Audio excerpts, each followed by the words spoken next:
All right, so when the transcript of Hunter Biden's deposition before the House impeachment inquiry was released, one thing that stood out right away was his interactions with Florida Congressman Matt Gaetz, who questioned Hunter about his drug use, which prompted a healthy dose of feigned outrage from Hunter, as you see there on your screen, with Hunter replying to Gaetz, quote, "Of all the people sitting around this table, do you think that's appropriate to ask me?"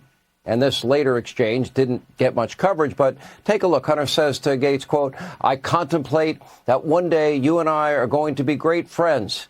Is that ever going to happen, Mr. Gaetz?" "I don't think so," Gaetz responded, saying, "Hope springs eternal, Mr. Biden."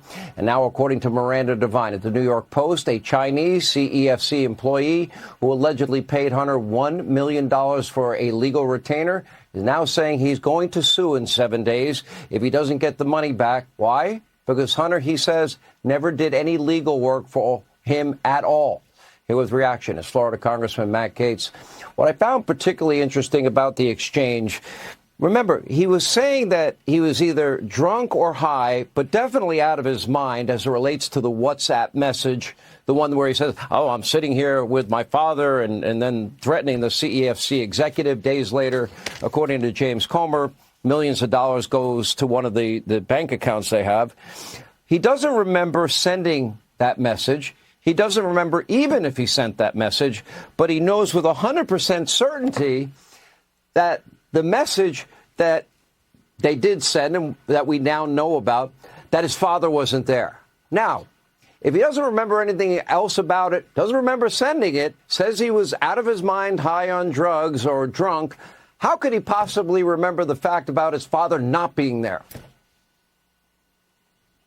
Isn't it convenient that all Hunter Biden seems to remember is that he was high and not with Joe Biden? There's something very revealing about Hunter Biden's testimony, though. Whenever he's getting paid, he suggests that he's a brilliant lawyer, a financial wizard, a man about Washington. But whenever he's demanding payment, and that's where you see the references to Joe Biden, the shakedowns, the threats, well, then he can't be responsible for his actions because he's just a drug-addled fool. And so I wanted to drill into precisely when Joe Biden and Hunter Biden were using this drug-induced defense for really what is a bribe that is dressed up in drag and masquerading around as a business transaction. And the fact that the Chinese are now saying this wasn't a business transaction, there was no work done, that only reinforces the concept that this was a bribe the whole time. All right, so we're supposed to believe that Hunter, who went on Good Morning America, admitted he had no experience in energy, oil, gas at all, or any experience in Ukraine. He's doing these big energy deals with Burisma out of Ukraine and the CEFC, the oil conglomerate, out of China. Now, at a time when he's also addicted to drugs by his own admission. Can you explain to me how dangerous that would be for national security? Because I would imagine that especially the communist Chinese or Russian oligarchs he did business with would likely have a dossier on him that could be very compromising. Well, this was all about leverage to the Chinese, to the Ukrainians. And here's what's so fascinating. When we asked Hunter Biden, well, since you knew nothing about energy, why were you getting paid $1 million a year to be on the Burisma board? And he said, well, I was an expert at compliance and oversight, and I was there to make sure the company was sufficiently transparent. And so my brilliant colleague, Harriet Hageman of Wyoming, she said, well, if what you were in charge of was transparency and oversight, were you ever transparent enough to share with the people who you sat in fiduciary for that you were on drugs, that you were high, that you weren't doing that job? And of course, then, Hunter Biden got very pious and suggested that it was rude to ask anyone afflicted with addiction these questions. Remember, Hunter Biden is not a fool. He's a crook. And those crimes inure to the benefit of many members of the Biden family. I believe a bribe is consummated if family members are paid off. I believe that should be the standard for impeachment, and I believe it's why we should send a criminal referral to the Justice Department for these things, because remember, Sean, the statute of limitations on a lot of this hasn't run. If we send a criminal referral now, that will be a live bullet that the Trump Justice Department can chamber and discharge in order to get justice for the crimes of the Biden family, notably Hunter. Were you able to find any specific services rendered, for example, anything that he might have written to any of these companies that were paying him millions?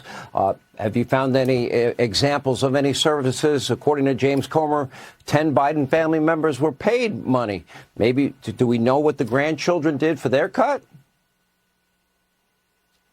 No, there is no real deliverable here. And in fact, you continue to see these foreigners providing the money, being very vague and opaque about that. This was about getting money into the hands of people that could do the bidding of folks far away from this country at the expense of our country. Remember, people don't pay bribes to not get something in return. In this case, what the Chinese got in return is that all of the Trump policies that targeted Chinese influence and malign activity, those were abolished. The China Initiative was abolished day one in the Joe Biden presidency. So Hunter took the money and then Joe delivered on the promises so that the Chinese were paid off and the Americans were left in the lurch.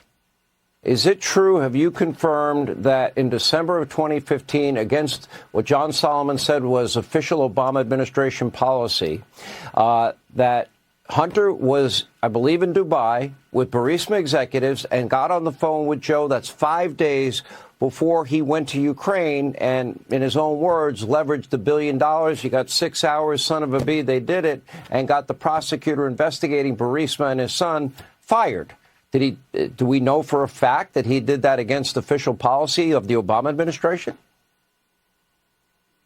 Well, we believe that those bribes actually changed policies in the Obama administration because, as you correctly note, previously there was the perspective that we wanted to see these prosecutions occur. We wanted to see the prosecutor successful. That prosecutor was fired, commensurate with Hunter getting paid $1 million a year for absolutely nothing while he claimed he was stoned out of his mind.